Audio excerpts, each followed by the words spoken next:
दोस्तों आजकल अपना सेक्स बदलवाना यानी पुरुष से महिला बनना या महिला से पुरुष बनना काफी आम बात हो गई है। आप आए दिन अखबार या न्यूज चैनल्स पर ऐसी खबरें जरूर देखते होंगे जिसमें किसी पुरुष या महिला के लिंग परिवर्तन करवाने की बातें कही जाती है। हालांकि पहले के समय में इन चीजों को समाज में कुदृष्टि से देखा जाता था, लेकिन अब बदलते वक्त के साथ ये चीजें भी आसान हो गई है और अब समाज और लोग इन चीजों को समझने लगे हैं। लेकिन ये सेक्स चेंज सर्जरी बोलने में जितना आसान लग रहा है, असल में उतना होता नहीं है। इससे करवाने वाले को बड़ी ही दिक्कतों और परेशानियों के साथ गुजरना पड़ता है। तो आज के इस वीडियो में हम ये बताने वाले हैं कि आखिर सेक्स चेंज सर्जरी कैसे की जाती है। तो चलिए फिर शुरू करते हैं आज की इस अमेजिंग वीडियो को बिना किसी देरी के। दोस्तों विदेशों में ही नहीं बल्कि हमारे देश में भी लिंग परिवर्तन करवाना अब आम बात हो चुकी है। भले ही समाज आज भी पूरी तरह इसके समर्थन में नहीं आया है, पर पहले के मुकाबले लोग इन चीजों को अब समझने लगे हैं। आज सेलिब्रिटी या बड़े लोग ही नहीं बल्कि आम आदमी भी सेक्स चेंज करवा रहे हैं। आपको बता दें कि इस ट्रीटमेंट को हर कोई नहीं करवाते हैं, बल्कि इस सर्जरी को वो लोग करवाते हैं जिन्हें आइडेंटिटी डिसऑर्डर या जेंडर डिस्फोरिया होता है। अब आप सोच रहे होंगे कि आखिर ये जेंडर डिस्फोरिया क्या होता है। आइडेंटिटी डिसऑर्डर या जेंडर डिस्फोरिया एक प्रकार की शारीरिक विसंगति है जिसमें एक लड़का लड़की की तरह और एक लड़की लड़के की तरह व्यवहार करती है। उसके साथ कंफर्टेबल फील नहीं होते जिसमें वो पैदा होते हैं और फिर ऑपरेशन करवाकर अपना लिंग परिवर्तन करवाते हैं। दोस्तों आइडेंटिटी डिसऑर्डर या जेंडर डिस्फोरिया के लक्षण कुछ लोगों में तो बचपन से ही दिखना शुरू हो जाते हैं, लेकिन ज्यादातर रिपोर्ट में ये सामने आया है कि 10 से 12 साल के बच्चे में ये लक्षण आसानी से दिखाई देने लगते हैं। अगर कोई बच्चा आइडेंटिटी डिसऑर्डर या जेंडर डिस्फोरिया से ग्रसित है तो वो अपने विपरीत लिंग के समान व्यवहार करने लग जाता है। जैसे कि अगर कोई पुरुष जेंडर डिस्फोरिया से ग्रसित है तो वो महिलाओं की तरह कपड़े पहनना, मेकअप करना जैसी चीजें करने लग जाता है। दोस्तों भले ही हमारे देश में सेक्स चेंज सर्जरी काफी बाद में आई है, पर दुनिया में इसकी शुरुआत 1930 में ही हो गई थी, जब पहली बार जर्मनी के एक शख्स ने सेक्स रीअसाइनमेंट सर्जरी करवाई थी। दोस्तों अगर बात करें सेक्स चेंज सर्जरी की एज की, तो इस सर्जरी के लिए कम से कम 20 साल की उम्र तय की गई है। अगर कोई 20 साल से कम उम्र में इस सर्जरी को करवाना चाहते हैं तो इसके लिए उन्हें माता पिता की सहमति लेना जरूरी होता है। दोस्तों सेक्स चेंज की बात करें तो एक रिपोर्ट में सामने आया है कि महिला से पुरुष बनने की तुलना में पुरुष से महिला बनने के केस ज्यादा सामने आ रहे हैं। हाल ही में हमारे देश में जारी हुई एक रिपोर्ट में सामने आया था कि अकेले मुंबई में ही महिलाओं की तुलना में 3 गुना अधिक पुरुष अपना लिंग परिवर्तन करवा रहे हैं। आरटीआई जवाब के तहत मिली एक जानकारी के अनुसार बीएमसी के द्वारा संचालित एक अस्पताल में कुल 28 सेक्स चेंज सर्जरी की गई थी, जिनमें से 21 सर्जरी पुरुष से महिला बनने के लिए की गई थी, जबकि 7 सर्जरी महिला से पुरुष बनने के लिए हुई थी। यानी कि स्पष्ट है कि लिंग परिवर्तन करके स्त्री बनने वाले मरीजों की संख्या पुरुष बनने के लिए सर्जरी करवाने वालों से 3 गुना ज्यादा है। लेकिन दोस्तों इस सर्जरी को करवाने से पहले कम से कम एक साइकेट्रिस्ट और डॉक्टर की मंजूरी अनिवार्य होती है। चलिए दोस्तों अब करते हैं ये बात कि आखिर सेक्स चेंज सर्जरी की कैसे जाती है। अगर हम बात करें किसी पुरुष की सेक्स चेंज सर्जरी की, तो दोस्तों इस सर्जरी की कुछ शर्तें होती हैं जिस पर इसे करवाने वाले को खरा उतरना होता है। सेक्स चेंज सर्जरी में सबसे पहले 2 मनोवैज्ञानिक टेस्ट से गुजरना होता है, जिसमें मनोवैज्ञानिक इस चीज का प्रमाण देते हैं कि क्या वो व्यक्ति मानसिक तौर पर सेक्स चेंज करवाने के लायक है भी या नहीं। इसके बाद सर्जन जांच करके ये पता करता है कि क्या वह व्यक्ति सेक्स चेंज करवाने के लिए फिट है कि नहीं।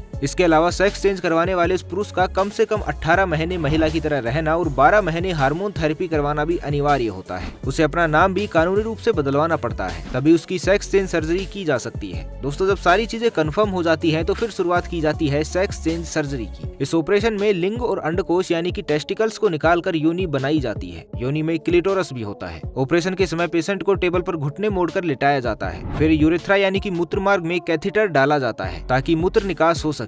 इसके बाद सर्जन अंडकोश की थैली में चीरा लगाकर त्वचा के फ्लैप को पीछे खींचते हैं और फिर अंडकोश को निकाल देते हैं। इसके बाद लिंग की अनुभूति देने वाले डोर्सल नर्व बंडल, लिंग के हेड और मूत्रमार्ग को लिंग के मुख्य सेप्ट कॉर्पस कैवन ओसम से अलग कर दिया जाता है। फिर पेशेंट के पैर को उठाकर लिंग को जहां तक संभव हो पब्लिक बोन तक काट दिया जाता है। इस चीरे के बाद सिर्फ मूत्रमार्ग ही बचता है। ये चीरा काफी छोटा होता है, जिसे बाद में योनि में उस जगह शिफ्ट कर दिया जाता है जहाँ किसी महिला का मूत्रमार्ग होता है। इसके बाद लिंग और उसके आगे की त्वचा से बनी चमड़ी से फिर वेजाइनल कैनाल बनाई जाती है, जिसे नियोमीटस भी कहते हैं। दोस्तों फिर मूत्रमार्ग के बचे हुए हिस्से को बांध दिया जाता है ताकि वेजाइनल कैनाल चौड़ी हो सके और वो महिला सेक्स कर सके। इसके बाद जन्नांग में उन जगहों पर भी चीरे लगाए जाते हैं जहां महिलाओं का क्लिटोरस और मूत्रमार्ग होता है। क्लिटोरस लिंग के हेड से बनाया जाता है, जिसे बाद में जन्नांग से जोड़ दिया जाता है। इसके बाद सर्जन अंडकोश की थैली में और नीचे गुदा तक चीरा लगाकर अंडकोश की मुख्य नस को काट देते हैं। फिर नई योनि की जगह बनाने के लिए गुदा और प्रोस्टेट के बीच में जगह बनाई जाती है। योनि के बाहरी और भीतरी अंग लेबिया मिनोरा और लेबिया मेजोरा बनाने के लिए भी मूत्रमार्ग की त्वचा का ही इस्तेमाल किया जाता है। आखिर में सर्जन कटे हुए अंडकोश की थैली को इस तरह सील कर हाल ही में बनाई गई योनि से इस तरह से जोड़ देते हैं कि वो पूरी तरह से एक योनि बन जाती है और इस सर्जरी के बाद पेशेंट एक अच्छी सेक्स लाइफ जी पाते हैं। हालांकि दोस्तों ये सर्जरी काफी सोच समझ कर करवानी चाहिए, क्योंकि एक बार अगर कोई पुरुष महिला बन जाता है तो फिर वापस से वो पुरुष नहीं बन सकता है। इसलिए मरीज को सेक्स चेंज का फैसला बहुत ही सोच समझ कर करना चाहिए। इस ऑपरेशन के बाद संक्रमण का खतरा भी काफी ज्यादा रहता है और प्राइवेट पार्ट से ये संक्रमण शरीर में फैलने का डर भी रहता है। इसलिए सर्जरी करवाने वाले को काफी सोच समझ करके ही ये कदम उठाने चाहिए। अगर बात करें सेक्स चेंज सर्जरी के खर्चे की तो उसमें करीब 8 से लेकर 10 लाख रुपए तक का खर्चा आता है। लेकिन इतने खर्चे और संक्रमण के डर के बावजूद भी लोग इस सर्जरी को करवाने से पीछे नहीं हटते हैं। अभी हाल ही में गुजरात में भी लिंग परिवर्तन करवाने के कई मामले सामने आए हैं। यहाँ दोहरे व्यक्तित्व वाले ऐसे 20 लोग सामने आए हैं जो सर्जरी के जरिए अपना सेक्स बदलकर आदमी से औरत बनने जा रहे हैं। इनमें से कई लोग सर्जरी के अलग अलग स्टेज पर भी पहुंच चुके हैं। हालांकि जेंडर चेंज सर्जरी करवाने वाले कई लोग अपनी नई पहचान छुपाने की खातिर गाँव मोहल्लों में पूर्व की भांति ही रहते हैं। पर अच्छी बात यह है कि समाज भी अब उन्हें सहजता से स्वीकार कर रहा है। एक रिपोर्ट के मुताबिक साल 2020-21 में सिर्फ अहमदाबाद में ही ऐसी सर्जरी का आंकड़ा 1000 तक पहुंच गया है। तो अब आप अनुमान लगा सकते हैं कि आखिर जेंडर चेंज सर्जरी का ट्रेंड कितना बढ़ता जा रहा है। इसके अलावा केरल में भी सेक्स रीअसाइनमेंट सर्जरी करवाने वालों की संख्या लगातार बढ़ रही है। कई लोग सेक्स चेंज करवाकर महिला से पुरुष और पुरुष से महिला बन रहे हैं। सामाजिक न्याय विभाग के आंकड़ों के अनुसार इस तरह की सर्जरी की संख्या पिछले कुछ वर्षों में बहुत ही तेजी से बढ़ रही है। साल 2018-19 में 11 ट्रांस महिलाओं सहित 19 ट्रांसजेंडर लोगों ने अपनी जेंडर चेंज सर्जरी करवाई थी। वहीं साल 2021-22 में अब तक 41 ट्रांस महिलाओं सहित 83 लोग जेंडर चेंज सर्जरी करवा चुके हैं। साथ ही आपको बता दें कि सर्जरी करवाने के बाद केरल का एक विभाग ट्रांस महिलाओं के लिए 2.5 लाख रुपए और ट्रांस पुरुषों के लिए 5 लाख रुपए की आर्थिक सहायता देता है। ट्रांसजेंडर समुदाय के लोगों में महिला से पुरुष बनने वालों की संख्या कम है, क्योंकि इसमें सर्जिकल जटिलताएं ज्यादा होती है। इसके अलावा ट्रांसजेंडर पुरुष और महिलाओं के लिए परिवार वालों का और समाज वालों का व्यवहार भी ज्यादा खराब होता है। इसलिए सरकार की ओर से दी जाने वाली आर्थिक मदद उनकी काफी ज्यादा सहायता करती है और ऐसे लोगों की जिंदगी को बेहतर बनाने के लिए ये केरल सरकार का एक बेहतरीन और सराहनीय कदम भी है। और ऐसा बिल्कुल भी नहीं है कि ऐसे लोग ही सर्जरी को करवाते हैं, बल्कि उच्च पदों पर आसीन बड़े बड़े अधिकारी भी अब बेझिझक इस सर्जरी को अपना रहे हैं और खुलकर इसका समर्थन भी कर रहे हैं। अभी हाल ही में मध्य प्रदेश की एक महिला कांस्टेबल को भी जेंडर रीअसाइनमेंट सर्जरी की इजाजत दे दी गई है और मध्य प्रदेश राज्य में ये इस तरह का पहला मामला है। 30 वर्षीय कांस्टेबल ने साल 2019 में सर्जरी के लिए आवेदन किया था और अब उसका ये आवेदन स्वीकार कर लिया गया है। दिल्ली स्थित एम्स में अब उसकी जेंडर चेंज सर्जरी की जाएगी। अनुमति मिलने के बाद वो कांस्टेबल भी काफी खुश है। उनका कहना है कि वो खुद को पुरुष मानती है। उसके कामकाज का तरीका और आदतें भी पुरुषों के जैसी ही है। सेक्स चेंज की अनुमति मिलने से वो खुद को काफी स्वतंत्र महसूस कर रही है। कांस्टेबल का कहना है कि वो ग्रामीण इलाके से बिलोंग करती है। छोटी उम्र से ही गाँव के लोग उसे टॉम बॉय कहकर बुलाते थे, लेकिन घर के लोगों को पुरुषों की तरह बातचीत करने का उसका ये अंदाज पसंद था। लेकिन धीरे धीरे उसे समझ आया कि वो आइडेंटिटी डिसऑर्डर से ग्रसित है और इसके लिए उसे सेक्स चेंज सर्जरी करवाने की जरूरत है। लेकिन जब उसने सेक्स चेंज की चर्चा की तो घर वाले उसके खिलाफ हो गए, क्योंकि उसके घर वालों को ये विश्वास ही नहीं था कि लिंग परिवर्तन भी संभव हो सकता है। लेकिन फिर एक सामाजिक संस्था ने उसकी मदद की और अब वो आजादी के साथ अपना जीवन जी सकेगी। तो दोस्तों, क्या आपके आसपास भी कोई ऐसा है जिसने सेक्स चेंज सर्जरी करवाई हो? हमें कमेंट बॉक्स में जरूर बताइएगा। बाकी आज के लिए बस इतना ही। मिलते हैं एक नई वीडियो के साथ। तब तक के लिए खुश रहे, मस्त रहे, हंसते रहे। भगवान करे आप सभी का दिन शुभ हो।